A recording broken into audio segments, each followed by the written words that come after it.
Ja ku jemi me Gjorgjinën dhe me Violën, prap këtu në studio. Vazhdojmë bisedën tonë mjaft interesante. Gjorgjina, shiko. Dua t'i rikthem një momenti të vështirë që ti e ke treguar gjithmonë në intervistat e tua. Një momenti kur ke qenë diku në moshën 12 vjeçare dhe doje t'i bëje keq vetes tënde. Fatmirësisht ajo gjë nuk ndodhi edhe ti sot je mes nesh edhe fal Zotit. Edhe vërtet pavarësisht se po thë që po njihemi këtu, po them. Po fal Zotit që je këtu mes nesh, kjo është ideja. Por unë doja të bëja një pyetje. Nëse ti do kishe mundësi ta takoje sot atë vajzën 12 vjeçare, të përballesh me atë, çfarë do t'i thoje?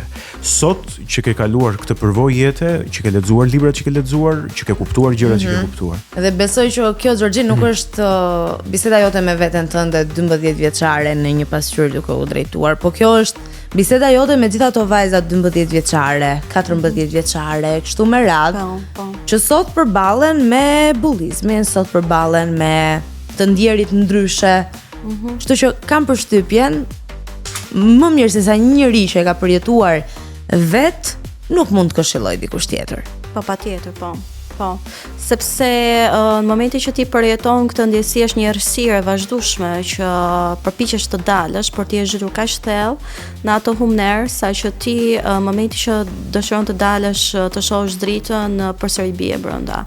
Në rastin tim ka qenë një fat vërtet i rrallë, sepse të biesh nga një lartësi e tillë është e pashmangshme, vdekja. Jo, e kuptoj, qartë, nuk dua që ta tregosh, por tani unë dua që të ndalem pak, nëse unë të kthehesha në kohë tek ajo vajza që do përballeshe.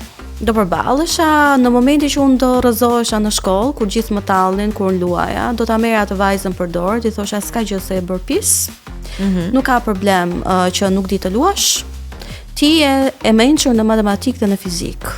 Ti e mençur në diçka që të tjerët nuk janë. Secili prej fëmijëve, secili prej adoleshentëve ka një talent të vetin.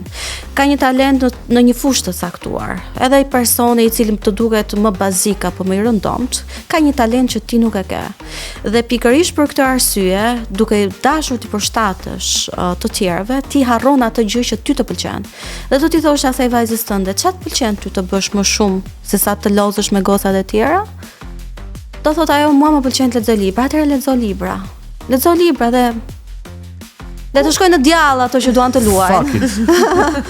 Fuck those bitches. Le të vazhdojnë të luajnë, mendoj unë, ndërkohë që unë bëj atë çfarë më pëlqen. Dhe sepse ideja është do ta bësh një gjë, nëse ti do ta bësh. Nëse unë për shembull më vonë fatmirësisht u bëra pjesë e grupit të kërcimit arabik të shkollës që nuk ma priste mendja fare, ç'lidhje kisha unë më pëlqente shumë të kërceja, por e pash veten time që kisha një talent. Gjithsesi, dhe ato që më bullizonin mua që s'dija të kërceja, sot më shohin mua duke kërcyer, kështu që transformohet një individ. Çfarë vetbesimi.